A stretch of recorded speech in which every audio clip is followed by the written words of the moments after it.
Chers investisseurs, cette semaine, je vous propose qu'on attaque 3 idées reçues sur le S&P 500. Pour chaque idée reçue, je vous ai préparé une petite question quiz afin de tester vos connaissances boursières. Les réponses devraient être de plus en plus surprenantes, donc bravo à vous si vous arrivez à obtenir les 3 réponses justes. On démarre tout de suite avec la première idée reçue. Dans le S&P 500, beaucoup d'entreprises ne versent pas de dividendes. Dans la méthode Trident, quand je dis que je ne sélectionne que des actions à dividendes, des personnes me font remarquer que c'est dommage car c'est se priver ainsi de beaucoup d'entreprises. Alors oui, c'est certain, je me prive de certaines entreprises, mais combien exactement? À votre avis, sur les 500 entreprises du S&P 500, combien d'entreprises ne versent pas de dividendes?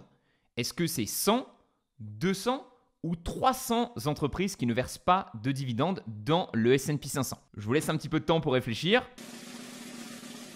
La bonne réponse, c'est la numéro 100. Il y a donc 400 entreprises sur les 500 du S&P 500 qui versent un dividende, ce qui nous fait quand même une belle majorité, 80%. Je pense qu'on a naturellement tendance à penser que c'est moins que ça, car beaucoup d'entreprises connues de l'indice ne versent pas de dividendes.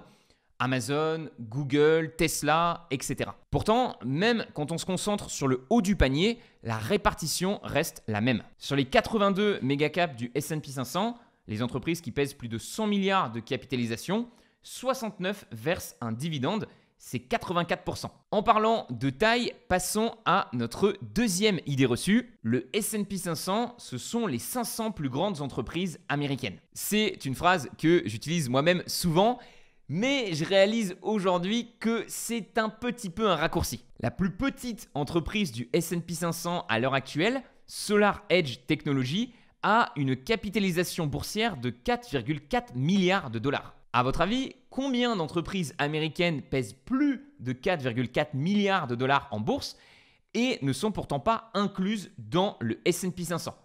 Est-ce qu'il y en a 357, 468 ou alors 579? Elle est pas simple celle-ci, hein.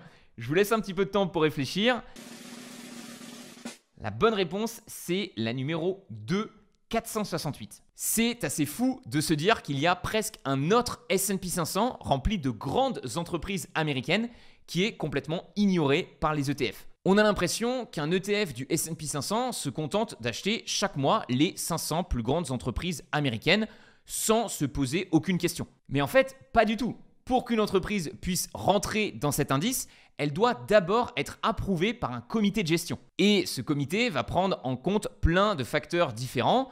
Évidemment, sa taille, mais aussi son historique, sa profitabilité, son secteur d'activité. En regardant le top 20 des exclusions, on peut regretter que des entreprises comme Workday, EPD ou encore Marvell ne soient pas dans le S&P 500 aujourd'hui. Ce sont pourtant des entreprises américaines qui existent depuis longtemps, qui sont profitables et qui ont une capitalisation boursière 10 fois plus importante que SolarEdge Technologies, qui n'a d'ailleurs même pas son siège social aux États-Unis. Bref, même si les indices sont vendus comme des produits 100% passifs, je pense qu'il faut bien garder à l'esprit qu'il y a encore beaucoup de décisions actives qui sont prises par des humains, aussi bien dans la construction des indices que dans leur mise à jour. Et vous n'êtes pas encore au bout de vos surprises puisqu'on termine avec la troisième et dernière idée reçue sur le S&P 500. Une extrême minorité d'actions parviennent à battre cet indice sur le long terme. C'est un argument qui est beaucoup utilisé par les pros ETF.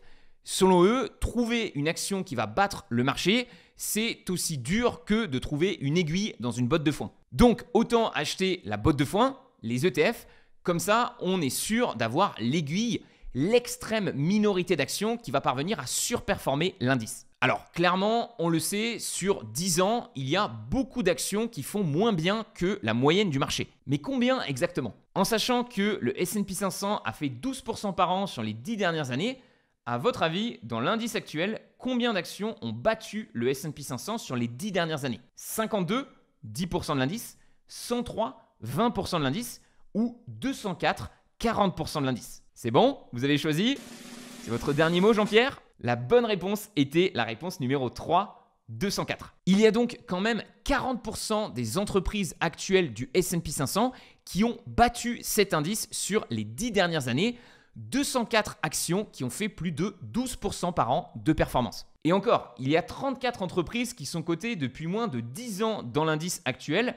J'ai considéré qu'elles avaient toutes fait 0% de performance sur les 10 dernières années, alors que 16 d'entre elles battent le marché depuis leur IPO. Si on ajoute ces 16 entreprises, on passe à 44% d'actions qui battent le S&P 500. Alors évidemment, je sais ce qu'on va me dire dans les commentaires, il y a un énorme biais du survivant dans cette démonstration, car les entreprises qui ont le moins bien performé sur les 10 dernières années, elles ont été sorties de l'indice du S&P 500. Il y a également des actions qu'il aurait été difficile de trouver il y a 10 ans, car elles étaient beaucoup plus petites qu'aujourd'hui. Pour avoir un résultat plus juste, j'ai donc refait cet exercice sur la composition du S&P 500, non pas en 2023, mais en 2013. Le 11 décembre 2013, il y avait 497 grandes entreprises dans le S&P 500 et 140 d'entre elles, 28%, ont battu l'indice sur les 10 années suivantes. 28%, on reste sur une minorité d'entreprises, mais je n'appellerai pas ça une aiguille dans une botte de foin.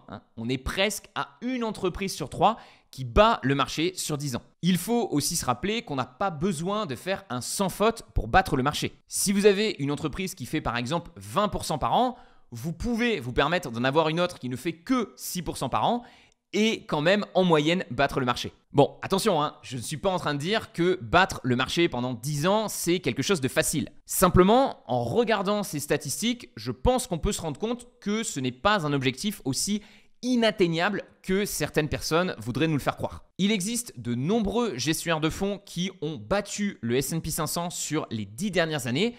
Et leur stratégie peut se résumer en ces deux grandes étapes. D'abord, sélectionner les meilleures entreprises possibles, la crème de la crème, en regardant des critères quantitatifs, croissance, marge, retour sur investissement, ainsi que des critères qualitatifs, produit, positionnement, management. Puis, comme le fait l'indice chaque année, ne pas hésiter à sortir une entreprise de son portefeuille si celle-ci ne délivre pas les résultats qui étaient attendus. Ce que l'on recherche, ce sont des entreprises qui ne déçoivent jamais, qui grandissent un peu plus chaque année de manière extrêmement stable. Voici par exemple une liste de 20 actions qui ont fait plus de 20% par an de performance sur les 10 dernières années, tout en maintenant une volatilité faible.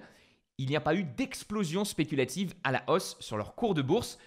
Je trouve que c'est une liste très intéressante d'entreprises à aller analyser. Ok, les amis, en conclusion, on a vu que la majorité des entreprises du S&P 500 versent un dividende, 80%, qu'il ne suffit pas d'être une grande entreprise américaine pour rejoindre cet indice, puisque chaque nouvelle action doit être approuvée par un comité, et enfin qu'il existe des centaines d'actions qui parviennent à battre le S&P 500 pendant 10 ans, le plus intéressant étant de regarder celles qui parviennent à le faire de manière constante et linéaire. Avant de se laisser, voici une dernière question pour la route.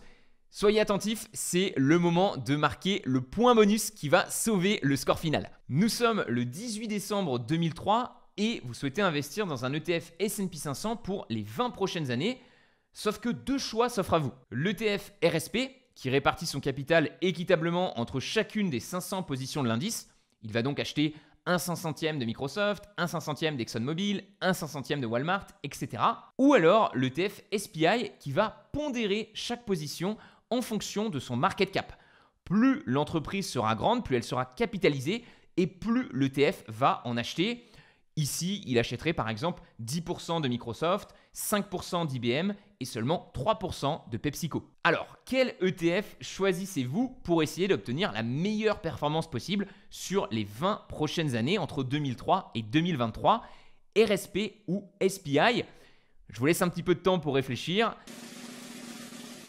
La bonne réponse, c'est la numéro 1, RSP. En investissant 10 000 € dans RSP il y a 20 ans, vous auriez aujourd'hui 46 490 €, alors que le SPI ne vous aurait rapporté que 42 770 €, 8% de moins. Cette stat est surprenante, sachant qu'aujourd'hui, la grande majorité des ETF sont, comme le SPI, pondérés par la capitalisation. Après, le match est quand même serré, 8% de différence sur 20 ans, ce n'est pas énorme.